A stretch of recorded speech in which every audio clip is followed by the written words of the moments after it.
Good morning, everyone. Good morning and welcome to our KW Malaysia regional training where we have our first month every Monday. We call it the Winning Mondays. Just to check, if you can hear me, please press 1. One person can hear me. I'll say, okay. So I'm okay. I just kind of reset my whole computer stuff setting the other day, and I'm not sure whether if it maintains the same configuration that will be able to give you the best experience. Right. So today is a very special day because we have with us in the house. I'm going to go straight into the conversation with our guests. And I think it's a testimony to everyone's effort and everyone's contribution to the organization to be able to attract top talents into the organization. And I think today we are very pleased and happy to have Rina Zabaar from Market Center One, who just recently joined us, weeks ago. And I know Rina for many years, even though we are both very young, but I know her for quite some time. I think the first time I met her was 2013. It was in a meeting in this place called Symphony Hills. And I think we met and she was working with another organization. I was another smaller organization, and we were all appointed agents of the developer. And we kick off very well. We had good conversation. I wouldn't say compete, but we were very collaborative, even though we were not on the same sides all the time, but we were on the same perspective, on the same part of the road. Right, our journey as an agent, supporting and serving the client. And one of the few things that I realized about her, she's a very open, very good, really want to collaborate kind of person, and want to share, very open to share, open to serve the developer and serve everyone else who is part of the whole journey together, right? So with us today is Rina. So maybe Rina, thank you for joining us. Sorry, I talked too long because my coffee was a bit too strong just now. So, but Rina, in your own way, and maybe introduce yourself and tell us a bit about yourself before real estate, after real estate. Tell us the whole story. Wow, the whole story. Yeah?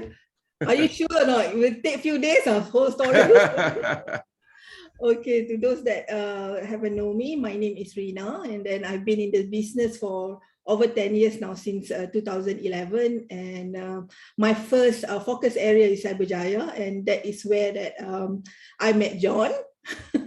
And then before I make a shift in KLCC in 2016, actually in my whole journey as a real estate negotiator, right? I make 2 big moves. One is in 2016, where I make a decision to move my business from Cyberjaya to KLCC. And very recently, I made another major change where I decided to join Redfield KW. Right. And in your journey of real estate, tell us a bit about your personal journey as real estate, your successes, your challenges, a little bit about the flavor, so that all of us can kind of have a glimpse of how does your real estate career look like. Okay. I stumbled upon this real estate business. It's actually almost coincidentally because before I was a business consultant. So what happened is there's one day I matched a client that have extra money, that wanted to look for investment, with another client that actually having a financial trouble, that wanted to sell off his property. So what I do is I match these two up, and then when the transaction happened, this client that actually owned the property come and see me, and then write me a big fat check of, I think, roughly about 45,000, something like that, because the property value about nearly 3 million plus, 2 million plus. Then I was thinking to myself that, am I in the right industry or not? How come it's so easy to earn this check? So what happened is there and then I decided to make a career move to become a real estate agent. So but the thing is, maybe because of my background of a business consultant, from day one, I start this business with a business plan. I draw up a business plan.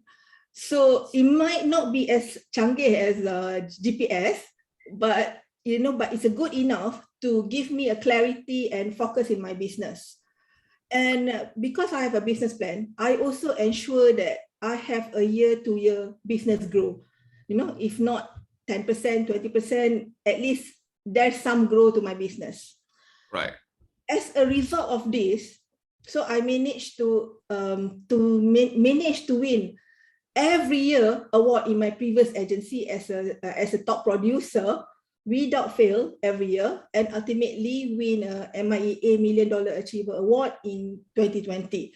The awards and the winning is not my goal, but it's a byproduct to whatever that I practice. Right. So, yeah. So a business consultant journey who consults people about how to manage their business, build their business, solve their business challenges. You go in and consult, create stuff to help them make sure that and a lot of times business consulting is all about bringing clarity to the person's business, right? Yes. Showing them your dashboard. Hey, this is your gaps here, right? How do you mind the gaps and all that? And with that experience, you came in and you experienced a little bit of real estate, and you came into the real estate business with that mindset that this is a business, this is not a sales job. Sales job is part of the business, but the first thing is the business that you need to think about your business through planning, through strategy, through a proper blueprint in your business. Can you share and you shared? Thank you for sharing. I mean, last year, I think last year you won the MIA MDRT Award, $1 Million Rooftop Achievers Award. I don't think there were many people in the country who was given that award. I think it was maybe 5 or 6 of them. I don't remember, but you probably can remind us. But what did you do to get there? Like, what did you do to help yourself to get that award or to come to that milestone of that gross $1 million in your business? Can you just share some of those things? Okay, it might sound cliche, but it comes down to basic things. First of all, it's all about the activities, your number, your KPI, things that you need to do on daily basis, that one. But I guess the biggest contribution here is the discipline. The discipline and the hard work. I mean, you can't be doing that kind of results without putting a lot of effort, without putting a lot of hours and hard work. But that's hard work alone is not enough, but is the discipline, and also is this I would say the system, whatever that I'm doing at that time, that able for me to support that kind of the very big business. I had leverage, I have a team actually to help me, and I have an assistant to help me to manage the volume of the business. I guess everything that I've said just now contributes towards the result.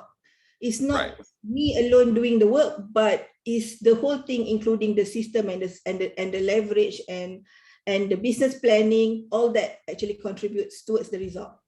Right. And I like it. You say you start the things with the small things, like this, the small things, right? The activities, the things that you do that builds up. So there's a Malay saying, sedikit lama jadi bukit, something like that, right? Wow. Can you tell us what are some of them? Yeah, the BM not bad. Right? I practiced the whole night just to talk to you, So, but what are some of the small things, like the small activities that sometimes we think is actually very trivial, it's actually very minor, it's not important, it's not sexy, it's not exciting, it's not breathtaking, it's not life, but the small things. What are some of those small things and those activities that you think is consistently more important than the big stuff, right? Because the small things matter first. What are those things that you do personally for yourself in your business? Okay, I take care of my morning. Morning is very important. I have a morning routine that I do, but the gist of it, the morning routine, the most important part is to set intention daily, every day. Set intention on what I want my day to be like, and then what is what is it that I want to achieve for the day, what emotional state that I want to be in, also in every day. That one need to be set in the morning, because it will set the whole day for you in order for you to be productive. Because it's not about being busy, but it's about how much you can produce in a day is more important than, you know, being busy.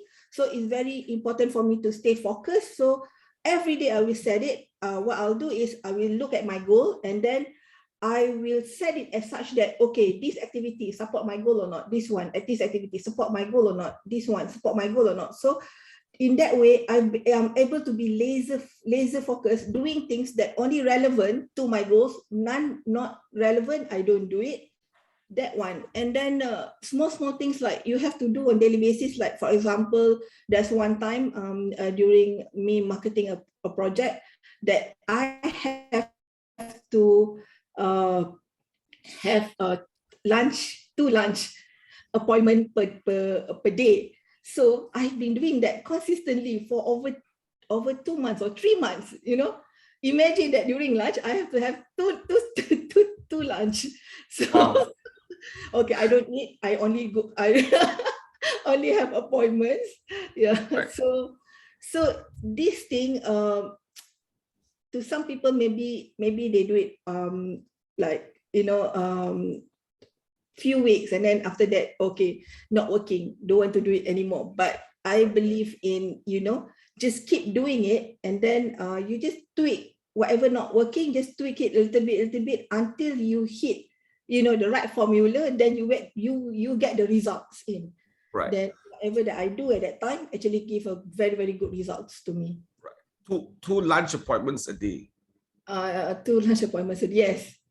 Right. So it's as simple as, how can I do what I do? The goal is to set 2 lunch appointments a day. Then your job when you wake up in the morning is, who is this person? I can start setting the appointments for the next few days, right? Yes. And it's as simple as that, because real estate is a contact sport, it's a people business, right? It's how many engagement you have with people that matters. It doesn't happen by itself. It doesn't happen by itself, right? It requires us to do it. Now, you say something when you start the day in the morning, you have a habit of it sounds like you're conditioning your mindset, you're conditioning your mind to focus on things that matter. And what do you do to get yourself to be laser-like focused every day? What are some of the things that you can share with us that maybe is valuable for some of our listeners here, that you are able to do to help you stay focused?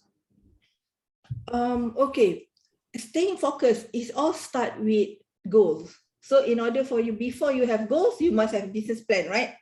Then you have business plan, then you have goals. So the goals, you have like a long-term one, let's say a 1-year goal, and then you have a monthly goal, and you have a weekly goal. So the weekly goal, that part, because a lot of people, they just do goals, but doing goals are not enough. You have to commit to the activity that support your goals. So that is very important. So you yourself know your numbers, right? So these numbers, this is the one that I'm committing on daily basis. So what I'll do is I have this goal and these activities, and on a daily basis, before I start my day, I already plan it and condition, okay, how I want my morning or my whole day to be like. So these numbers I taken care of. I make sure, and actually it's more towards commitment toward the numbers. Yeah, you need to commit. It's like nothing else matter. Hit your numbers first. I mean, I do not let results worry me. That's the last thing that I would do. Actually, I never do that. I never worry about results. I only worry about my activity, whether I achieve it or not. And if I don't achieve my results, like for example, that I fail to do like 10 appointments per week, right? Then I will study why is it that I'm not able to get 10 appointments. Is it because I do not have enough lead, or not enough people to see, or my time management? So these are the things that, okay, but this one I'll do at night, reflection. Right. Yeah. So the big word that you used just now was, I set a goal. And there's a reason why you have a goal, right? There's a purpose behind the goal that you set. For your personal life, your personal, and sometimes you share some of the things with me, that you have a personal personal reason why in 3 years this goal must be like this, in 5 years this goal must be like this, right? Because there's a personal life big why attached to the goal. Now you're clear about that. And you say that your commitment, the word commitment was mentioned a few times just now in your conversation. Share with us why, based on your observations as a real estate agent in your own personal journey and the way you observe other agents working around, why do you think, do you agree that most of us suffered or overall, most of us struggle to commit? Yes, I can agree to that to a certain extent. Okay, because I spend a lot of time actually observing top producers agent in Malaysia, because I want to become a top producer agent. So what are the best way to learn is by observing others. So I observe everything. If you stop where they go to, where they stay, where they sleep, when they go to toilet, you know, what they eat, every single thing, because the small thing that's matter, you know. So what I notice about them is how they take their business very seriously. You see, so I follow. So I think a lot of us maybe the thing is because they thought that okay, become real estate agent is self-employed, so I have a free way of doing whatever business that I do. But it's actually, that is a myth. That is really a myth. You have to take this career as if like you are working with people and harder. At least for the first 3 years, meaning that if you go to work, you have to wake up very early, you have to go through jam and then clock in by 9 o'clock. Meaning if you want to be successful in this, you must do better than when you are employed. Right. Yeah. That's a very good perspective. And I think sometimes you're right. There's people coming to this industry or people stay in this industry with a myth that it's so flexible. That the time that we spend is we can decide to do anytime, anywhere we want. Now there is flexibility. I'm not saying there's no flexibility, but the commitment to do this should be higher than the commitment you have when you do work for people. Yes. I think if you come with that mindset, I think that was a very good aha moment. If you are working for people before, your commitment to do this business should be higher than that. But the big difference is the reward you get with this is way higher than when you work for people. That's for sure. That's a difference. Why do you think most people struggle with committing to the business? Why do you think most people struggle with committing to a simple daily task like what you just mentioned just now? Why do you think people struggle with that?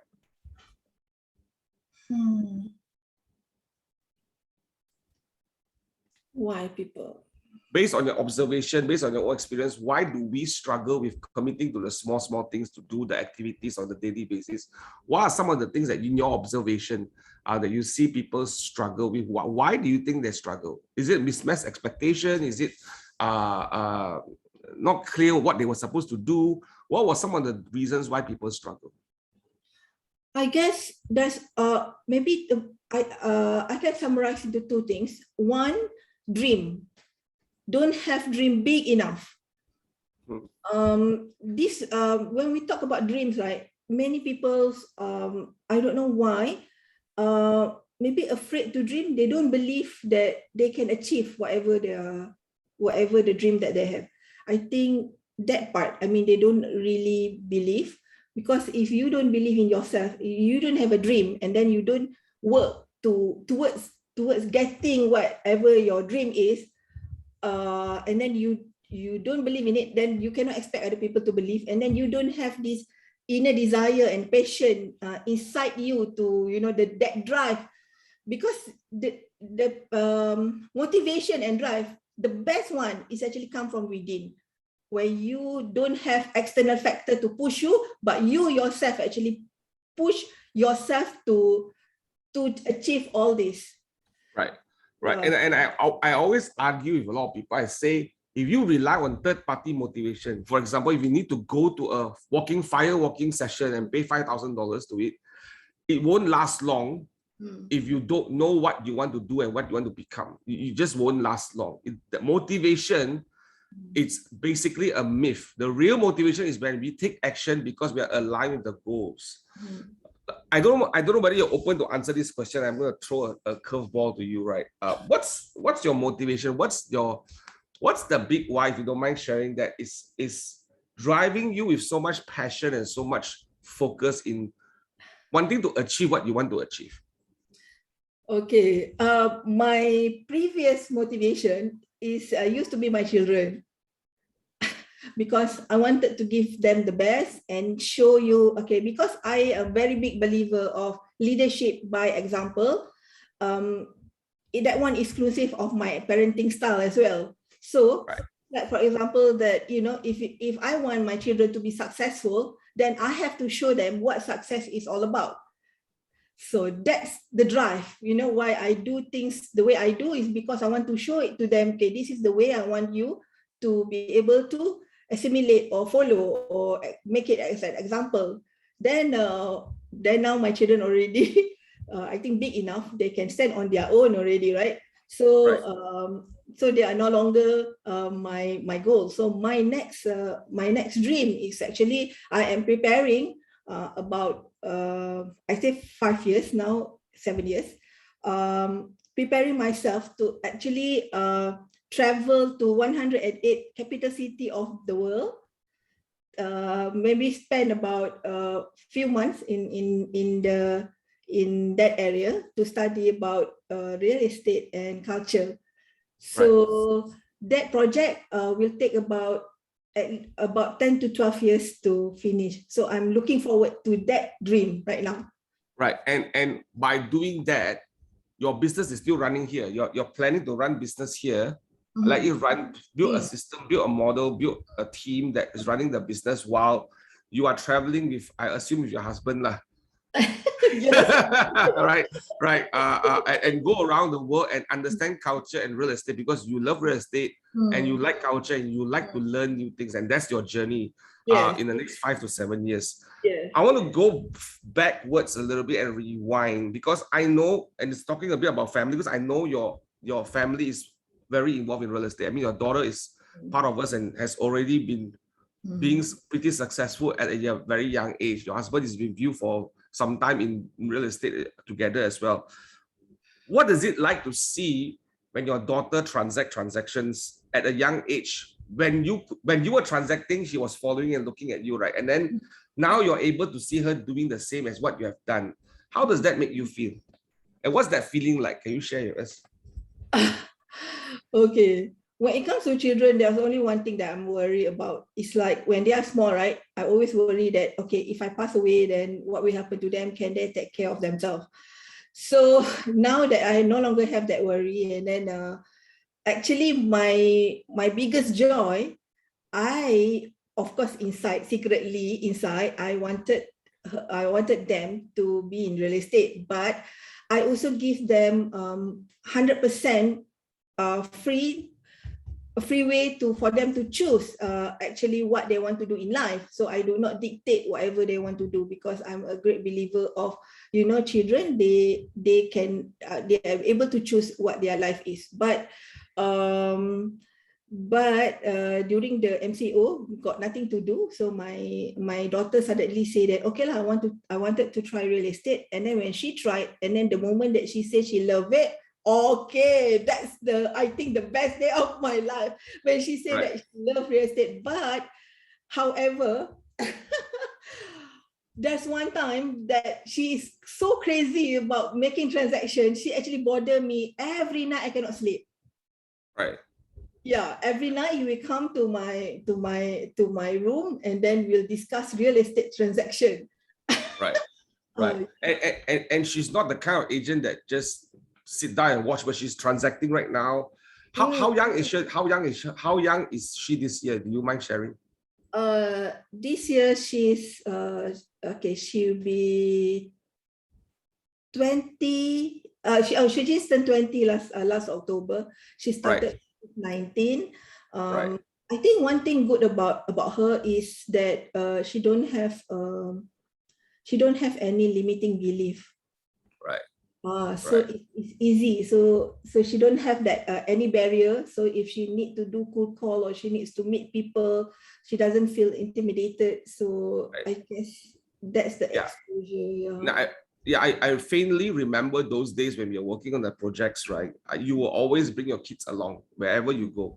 When Yeah. they have appointment, they'll be sitting down in one corner doing their thing and Mm. watching you do the business and all that. I think that role modeling, and it all goes back to leadership by example, right? Role model. If I can be a good role model to people, at least to my family first, then I will be a good role model to everyone else. So that was a thank you for sharing that. And I think that's a good motivation and a good perspective for some of us to look at ourselves in our life when we run our business, our attitude, our approach. It's Mhm. actually a role model for the people around us, right? We become role model, and we don't realize that sometimes. We Mhm. really don't realize that. I want to switch gears a little bit to this MCO, this pandemic, this COVID-19. Mm. How has this, when COVID-19 hit us last year, right? How has this impacted you and the business?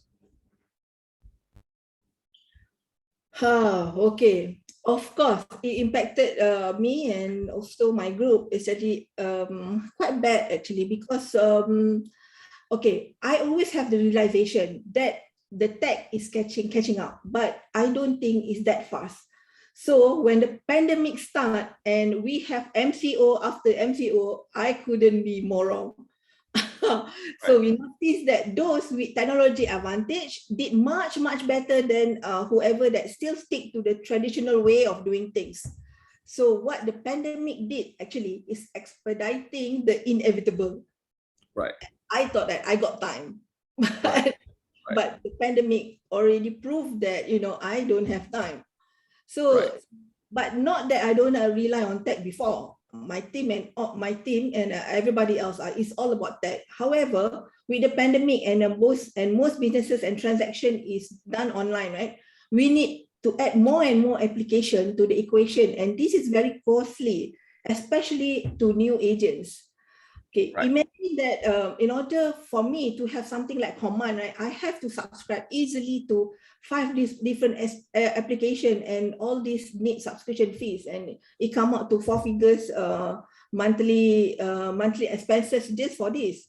So it's really troublesome. It's cost and time consuming. Why I say cost and time consuming, right? Because I had to go into trial and error and the tedious customization of the process, because all of this app is not made specifically for real estate. It's made it's a generic product, so we have to customize it to according to our real estate business.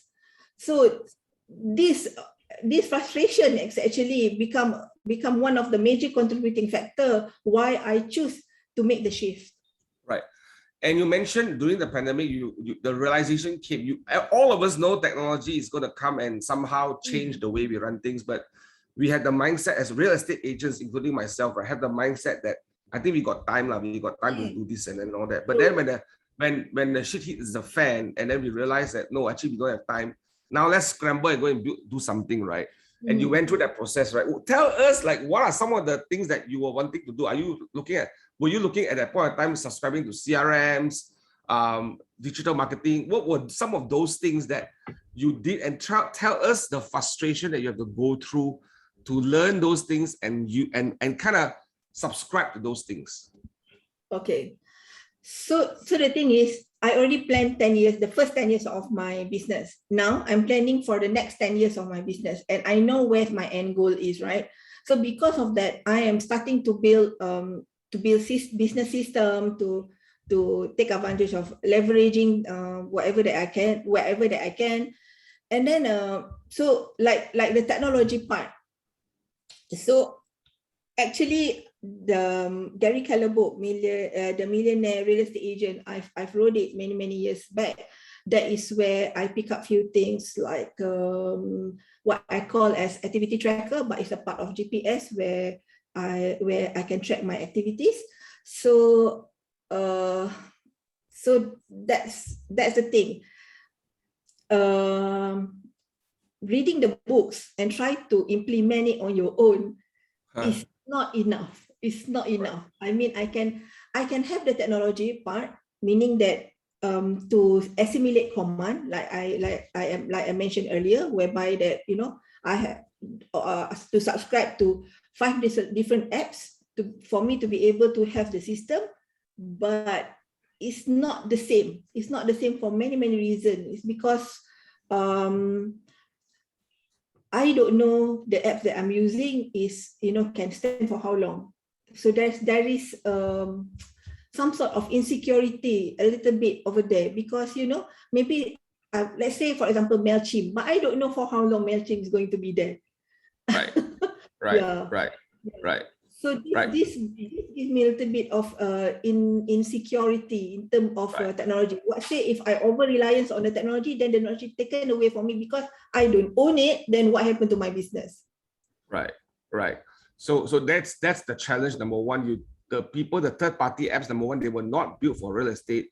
They were built for generalized usage, because real estate is just not enough for them to do business on.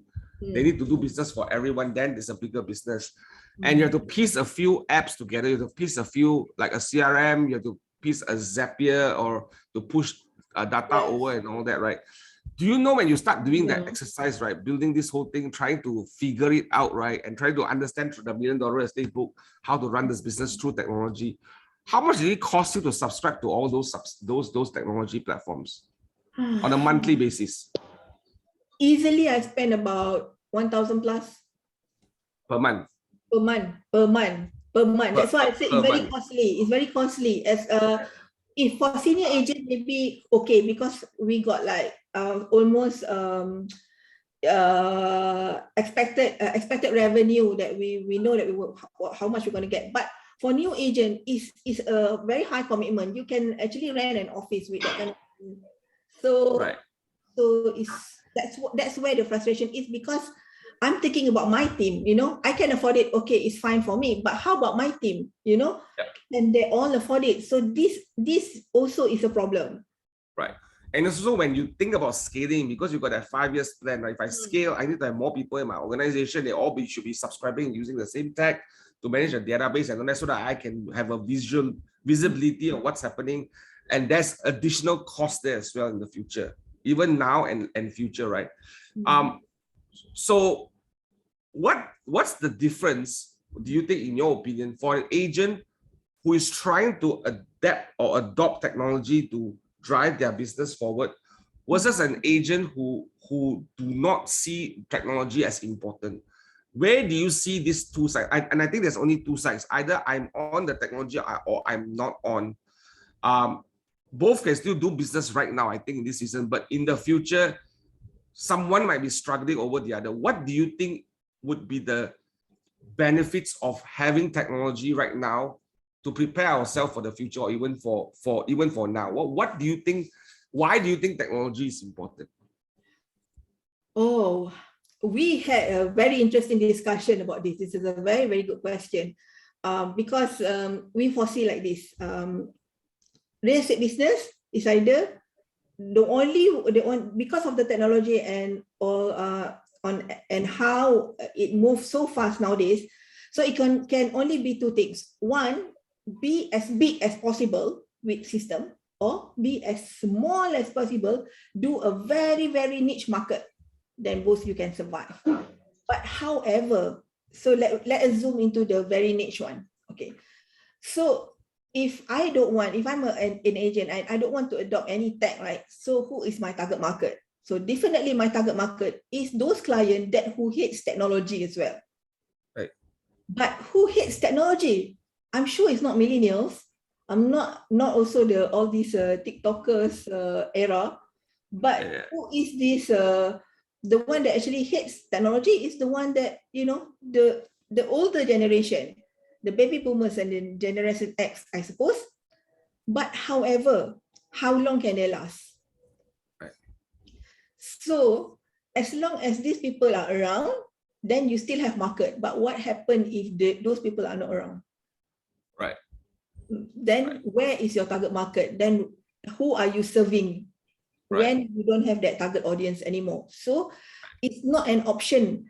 Technology is no longer an option. If you want to if you want to grow your business further or you want to survive this business, unless you are making a decision that, okay, I want to serve this very niche because when they are no longer around, I also no longer around.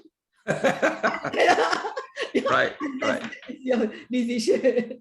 Right. Yeah. And I think I want to add on to that. I think technology progression is agnostic to age and people, meaning it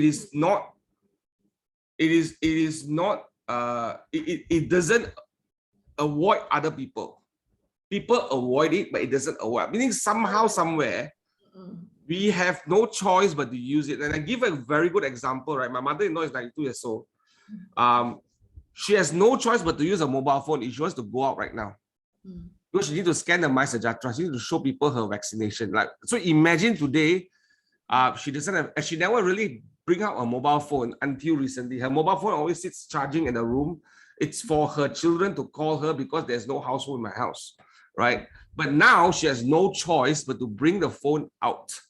And I argue with her, you need to get a new phone because why? Her phone is a 3G phone, meaning by the end of this year, the whole 3G network no longer exists in Malaysia. You need to go back to 4G already, right? So I think that's an example of that technology is not agnostic to age or people or ethnicity or beliefs or whatever, but it's gonna happen. Meaning, if it don't happen, basically it's almost like you cannot survive and be part of this community, right? You just can't unless you stay home and don't go out. And then maybe you can, right? So I like that part that you say that niche market. And the challenge with that niche market is it may not be the most active market anymore. Would you agree it's not it may not be the most active market anymore?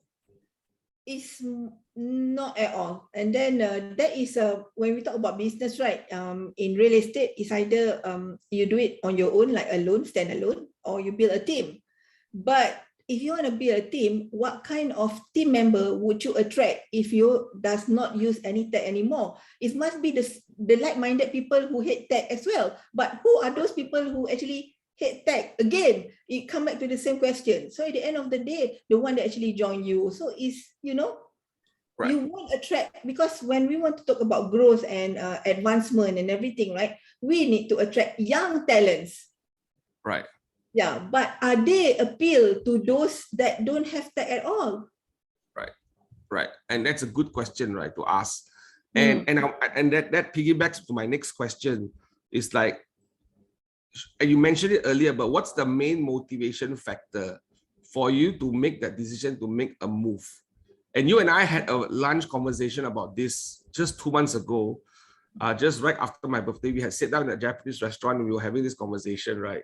And I just took out my laptop and I showed you a few things. What was it that drives you to say, I think I need to change right now? And you're having a conversation with your daughter was around. Can you just share with us, what was it that helped you to decide that this is important for me to change to where I am right now, to go to another platform that can help me in your business, help you in your business? Can you just share that with us? Okay, so yeah, we had very interesting lunch. Okay, when I'm struggling about all this tech and then building system and everything, my daughter is around because I always bounce idea with her. How are we going to do this? How are we going to do that? And all this try and error of the apps, like even to find a perfect CRM, I think we tried about 5 different CRM, try and error, before we found something that we are comfortable with. So she's there in the process. So the first time she saw command, she told me this. She told me that, okay, if you're not going to make the move, I'll make the move. So I was like, okay. And for first time ever, she's talking about, oh, okay, this is the place where I can introduce my friend, because she did share with her circle of influence that she's a real estate negotiator, and they become very curious because how can she become real estate negotiator while studying at a very young age, right? So they wanted to actually join her whatsoever, but it's just that she are not very comfortable to do recruitment. Right. So that is the first time she told me that okay, with this kind of platform, I don't mind introducing my friends to this business. Right. So even though what she said is only like one line sentence, right? But it means a lot in terms of market perspective. Right. Yeah. Right. So basically she's saying that this is the way to go forward and this is relevant and this is necessary. It has to look something like this, because if you want to talk about technology for the real estate agent, it cannot just show me how much commission I get. Yes. Because that's not helping me make more money. And that's the realistic expectation that a real estate agent should have. But the thing is, we are always taken aback by telling people, no, oh, I got this technology and it's showing how much money I have. But that's not helping the business. And then I think you all saw the technology platform. When you saw that, for you personally, what did you feel?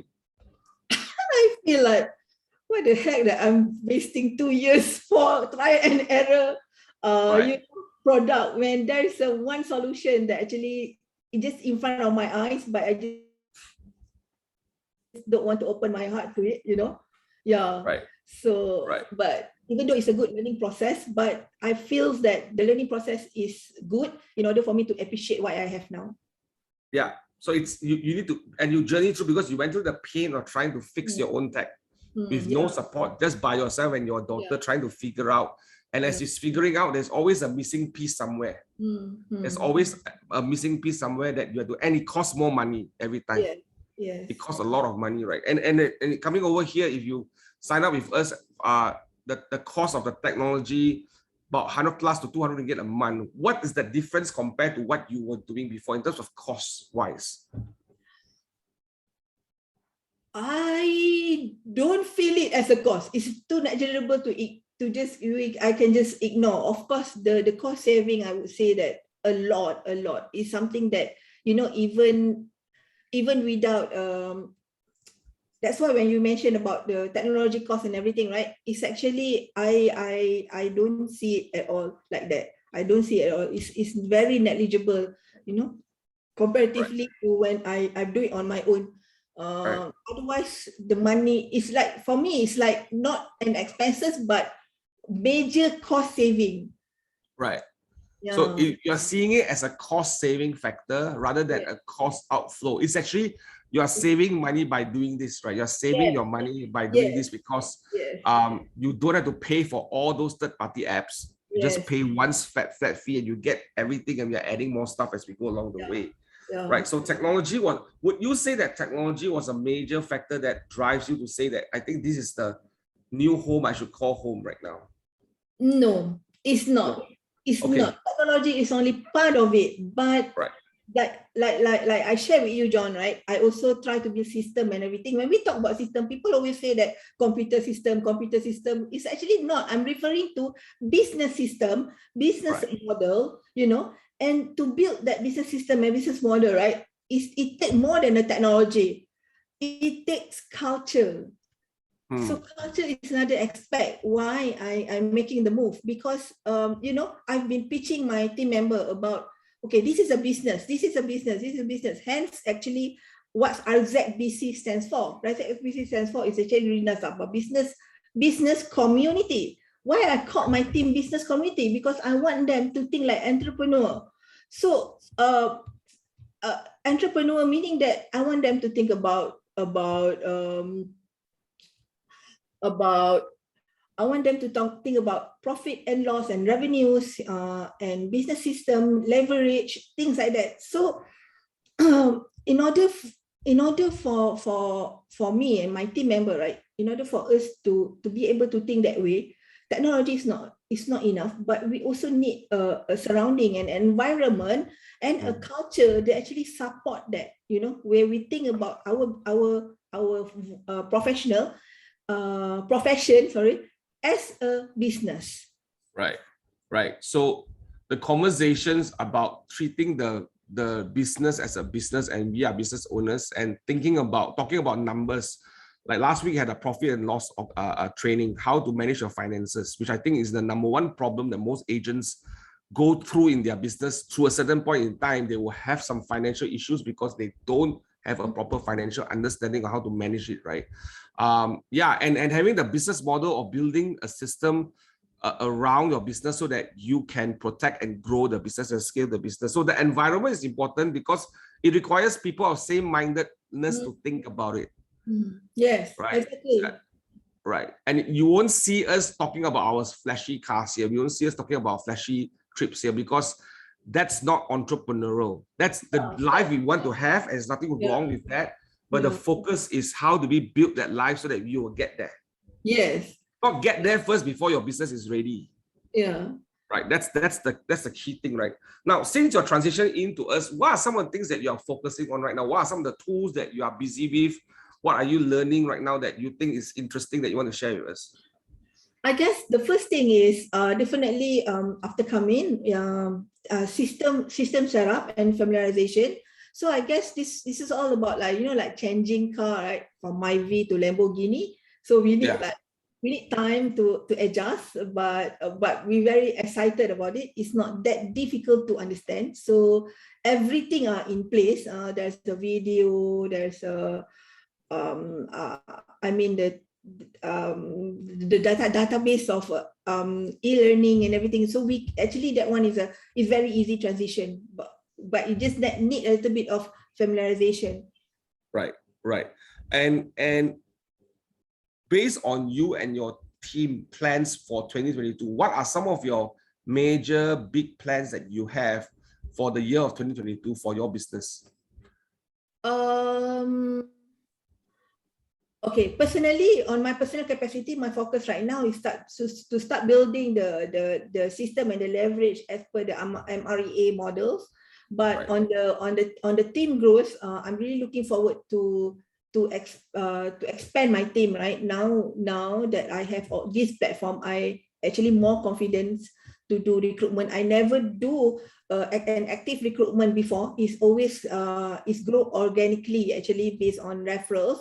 But this platform, I actually have more confidence to have more people to join me. Hopefully that I can help more people to achieve more in their life. Right. And why, and I'm going to follow up with this, why do you think that you are able to do that aggressively, actively right now? What are some of the reasons behind why you think that recruitment now is something that you are okay to do and you want to focus on it? What has caused you to sit in the organization or the platform that we are in right now that's able to help you to do that? What are some of the things that's able to help you do that based on your experience right now? There is a saying, right? It takes a village to raise a child. Right. Have you heard of it? Yes, of course. It takes a village to raise a child.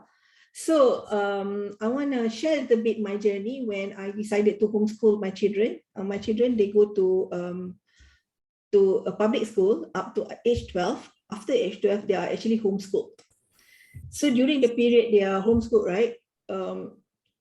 I have a very good support system. There is a community of homeschooler actually to help me to manage the homeschool journey. I have a lot of support in the community itself, you know, in that area. So my homeschool journey with my children has been a very pleasant one, and it's a very successful one as well. Now both of them are already pursuing tertiary education. So basically it made possible because I had the support system, which the homeschool community in Malaysia, very, very good. So the same goes like building an agent support system. It takes a village to build a successful real estate negotiators, a real estate agent. And in KW, we have that villages. Yeah, we have villages, so-called, you know. Right. So I feel that I have that here. So yeah. What are some of the experience that you have gone through in the past few weeks to lead you to think that you have the kampung is here? Like, what is that? The village is here. Like, the villages are here. What's some of the experience that you have experienced together with your team, I'm assuming, that has led you to think that I think we have it here? Can you give some examples, if you don't mind? First of all is the whole process of the recruitment and the onboarding, right? It's like it's no longer is all about me have to do the work alone from from explaining the administrative work, onboarding and everything, but I really love the teamwork that the KW regional given to us, and it's very systematic the way we've been handled and then very clear. So that is, I know that is only the tip of the iceberg, but because that is only on board, getting people on board, and then they are not left like, okay, what should I do, every step of the way we know that what is going to happen next, that make the transition very, very smooth. But the whole system in KW is like interrelated in terms of like, okay, after onboarding, then there's a process whereby you should focus on your productions and your results and your KPI, your business plan. Then after that, what happened?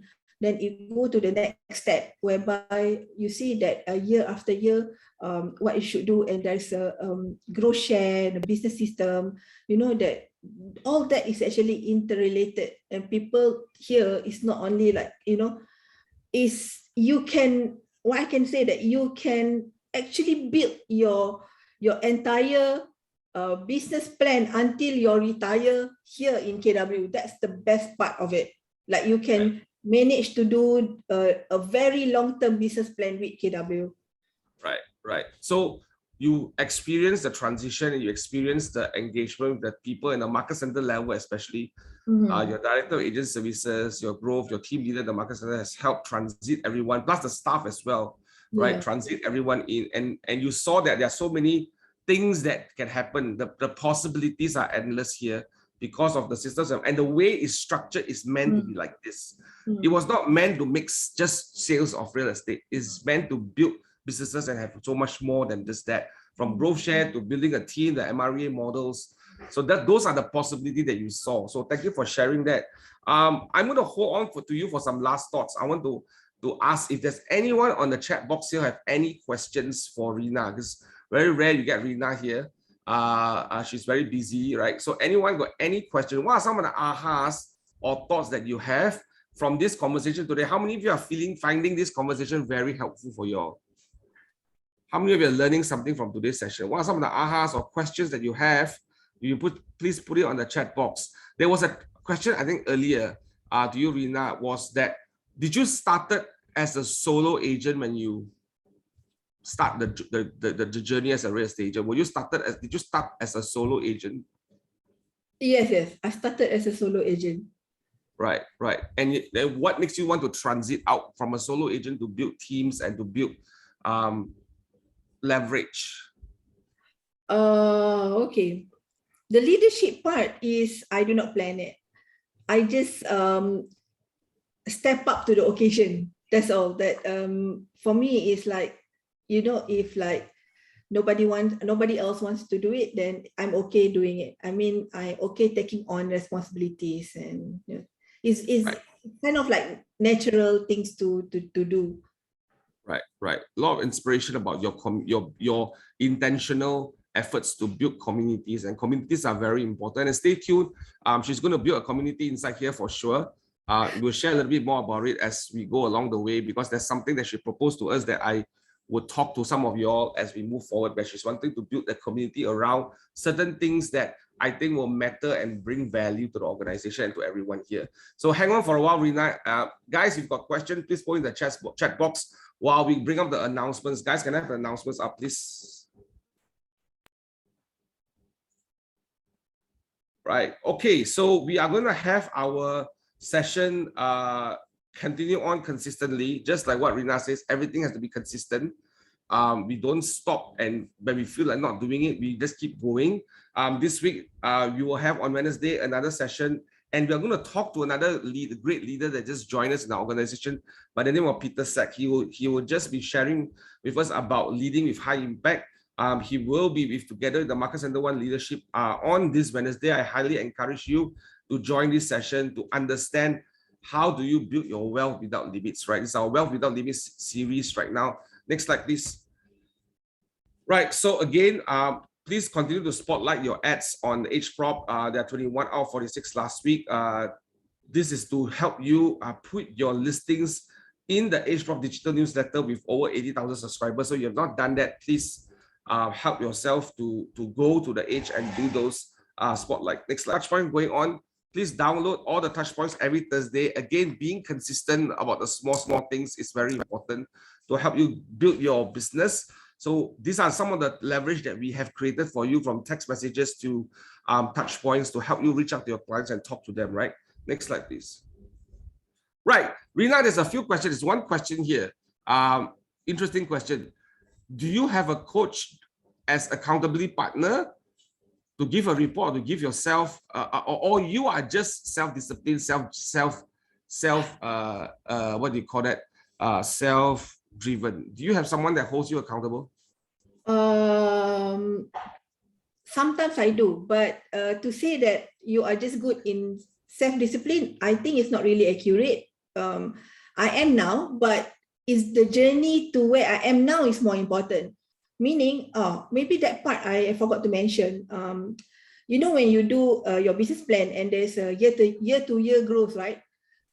One of the important elements for year-to-year growth is your personal growth.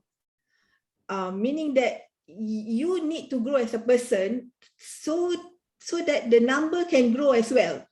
That's very important. So what I'll do is I make sure that 10 to 20% of my income allocated towards education, meaning I invest a lot in trainings, in workshops, and in coaches as well, so that I can improve my skill to be where I am currently. And that is not enough. I'm still learning, and I'm still doing a lot of go to a lot of training and seminars as well. It doesn't end here. It's because I believe in continuous learning. We should always learn. And then I make a point also to always read books. I love reading books.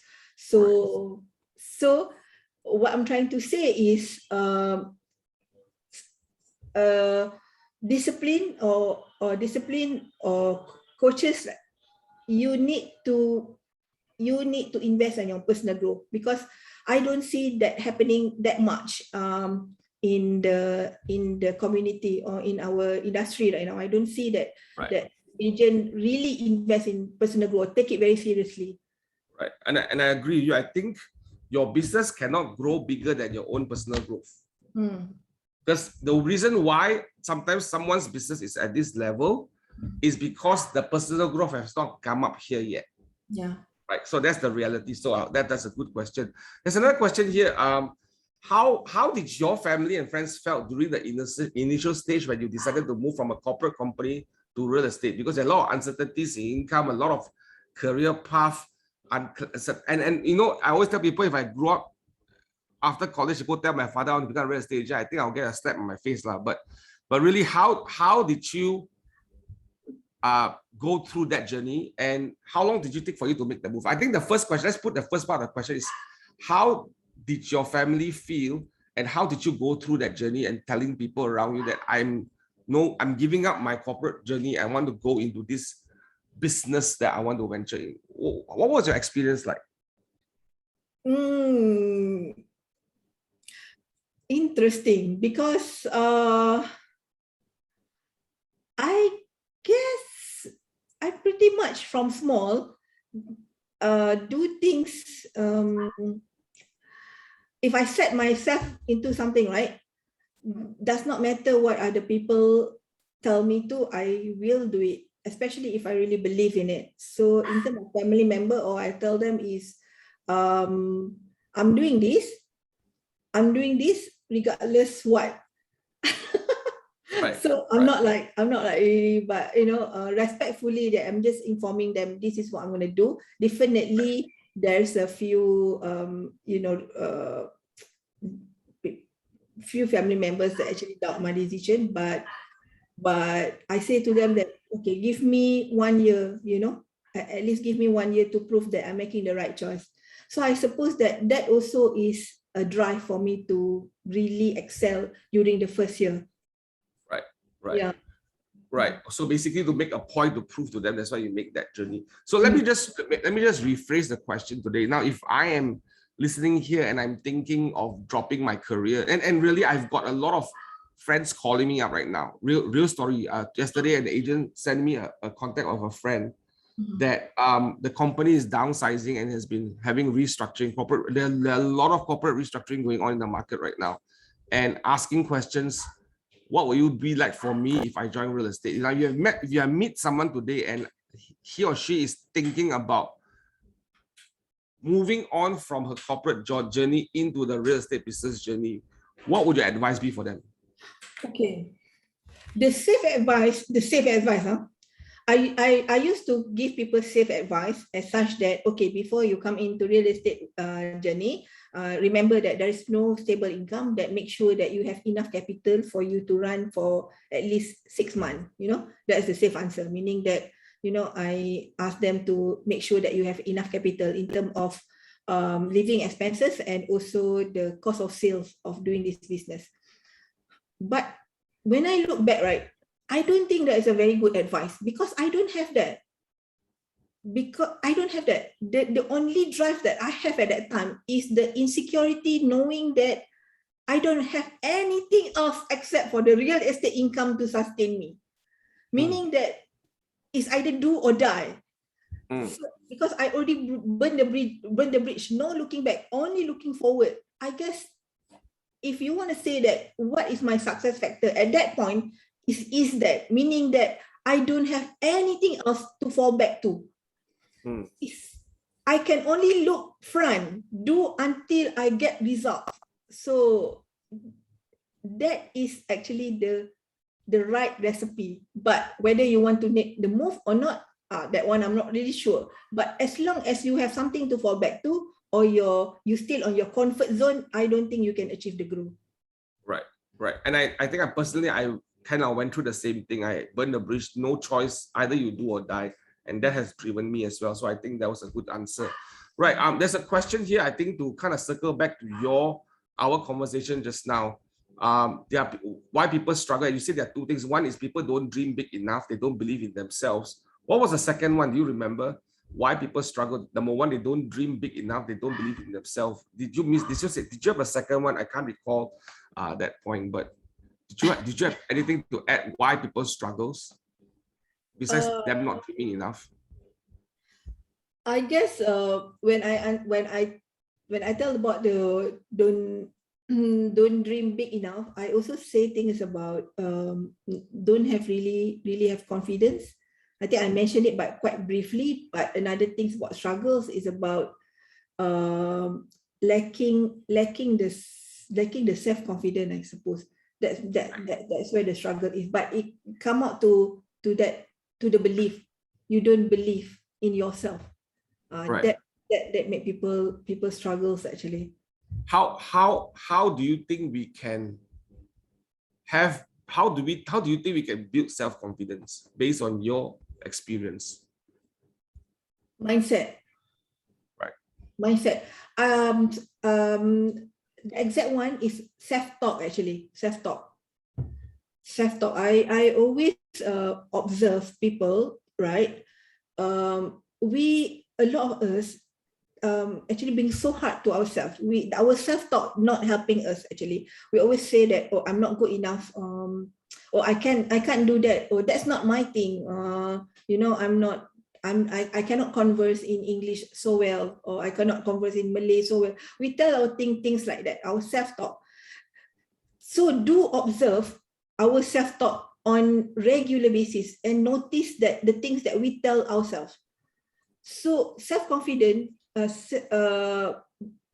is developed if we keep saying to ourselves that, okay, this can be done, this is good, I can do this, I'm better, I can learn this, I can acquire this skill. Self-confidence comes from that kind of self-talk, but the opposite of it will not help you in confidence and will keep your self-esteem low. So when your self-esteem low, this is where you not being able to dream big because you think that you're not deserving. You know, it's like, I don't deserve to have a $1 million production or GCI because I don't think I can make it. I don't deserve it.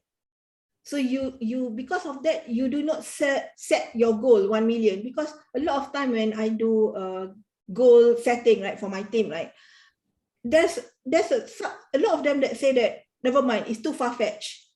They don't even have the ability to dream about it. Don't need to achieve yet, just dream about it, have 1 million. This also not being able to do so. So it's for me, it's kind of sad.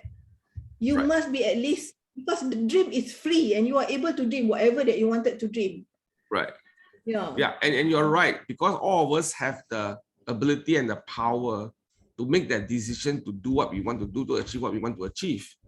And I think I like what you say, self-talk. What we feed ourselves is very important. What we tell ourselves is very important.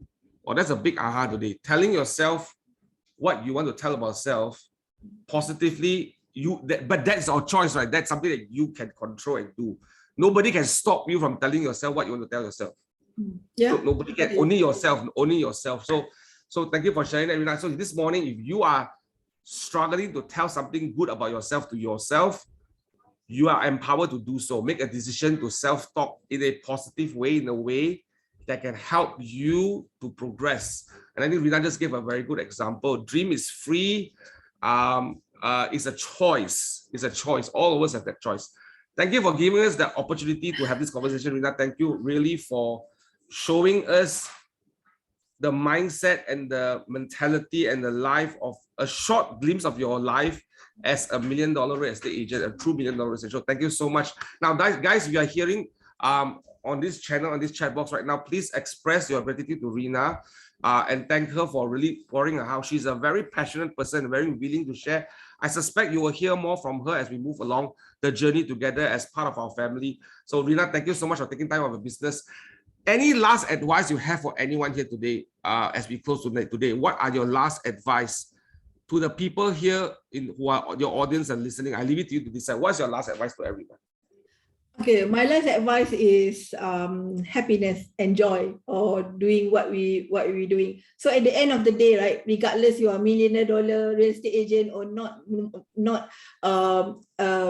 MDRT or top producer, the most important thing right now is the joy in serving others. That is very, very important for me, because the joy in serving others will give a meaningful life to you as well. So that's the part, that is very, very important for me. Right.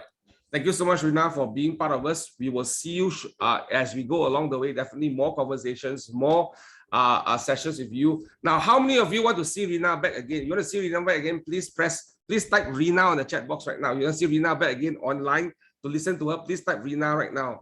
Right? Okay. If not, then she may not come back again. Okay, she's okay. Okay, Rina. So no choice. You're gonna hear from you again. Thank you so much, guys. You all have a good one. Take care. Take care, Rina. Thank you again. See you guys at the next session. Thank you. Bye. Everything is alright. These are the good times. It's a feeling dancing on the sea.